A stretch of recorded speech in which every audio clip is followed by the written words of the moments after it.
Between now and the referendum for the proposed voice to Parliament, we'll be keeping in touch with various members of the Indigenous community on both sides of the debate who share a passion for their regions and how to solve the problems that exist in those areas.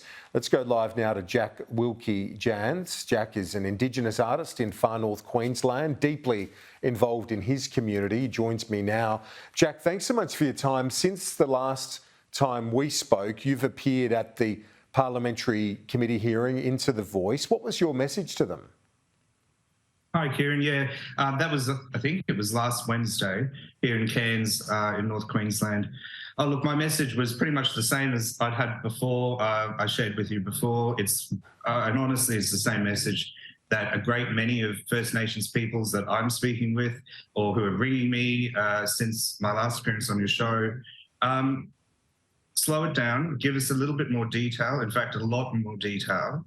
And perhaps at the time, and this is, I think I kind of echoed what Jacinta Price was saying about perhaps pulling the voice back out of the Constitution and into a legislative body. It's certainly something that I certainly was hoping for. Whether or not that ends up happening, I really don't think so. But at least that's been put out there.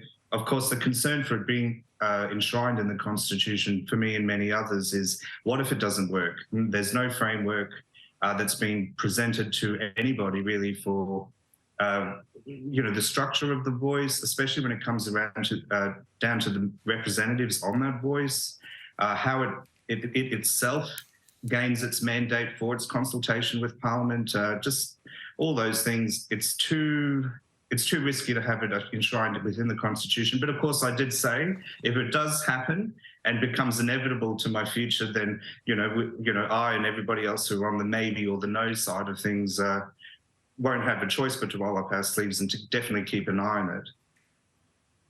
Keep an eye on it and try and make it work. You've spoken to many.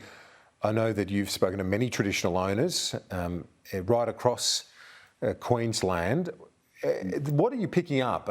Is there a focus on the voice? Have they got other priorities? What's the mood like? It's quite unusual, really. So obviously, on the day of the hearing and after I gave evidence there, a lot of people were very curious about the opinions that I had. Really, the curiosity, though, that's been levelled towards, especially myself, I can't speak for anybody else. The curiosity has been, do you share the same opinions that I do on The Voice, which usually is the case. However, one of the things that has been coming up a great deal, especially since yesterday, I had a meeting, completely separate matter, it was really on agribusiness up in, especially like Cape York Peninsula, where I'm from. And people were talking to me about The Voice as the segue really to a much broader issue. And it's one that really affects the livelihoods and the potential for livelihoods for people across especially remote and regional areas, and that's native title. It's the fact that the native title system isn't working, the legislation just doesn't seem to be current anymore. And of course, the statutory bodies such as land councils that are there to administer this piece of legislation just embroiled across the country respectively in varying levels of accusations of dysfunction and corruption.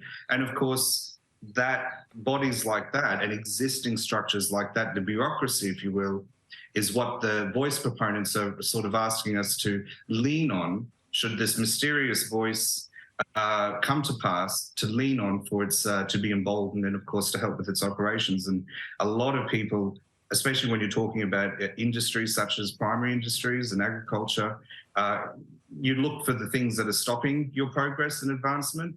And, of course, one of those things is native title for Indigenous peoples as well. Yeah, so there's a lot that's not working even before we've introduced The Voice. Yeah, well, I know you've got you had suspicions last time we spoke about leaning into the land council model upon which to then draw representation for The Voice. If we go to your part of Australia, Cape York, it's a very prominent land council with a great deal of influence on a whole range of things, but you've got your own concerns about that model then providing representation to the voice. And that's exactly right. I mean, personally, the land council that administers native title interests across the Cape York Peninsula, that's not one that I personally would trust, especially since 2014's Cape York United #1 claim across the entire peninsula. It's a really interesting, it's legal, but it's a very warped use of the legislation and what it's actually meant to be, how it's meant to be utilised. And it's also culturally void. And these are still land claims and things like that, and ILUAs that are Indigenous land use agreements that are a party to those claims that are still going on. The fact that the voice nothing's really confirmed that we will be leaning on, say, land council bodies or other existing non-government agencies that are around for its representation. The fact that that's not even been confirmed or qualified or even fleshed out is a huge concern to me and to many others. Jack Wilkie-Jans, I very much appreciate your insights. As I said at the start, we'll stay in touch over coming weeks and months in the lead up to the voice. Thanks, Jack.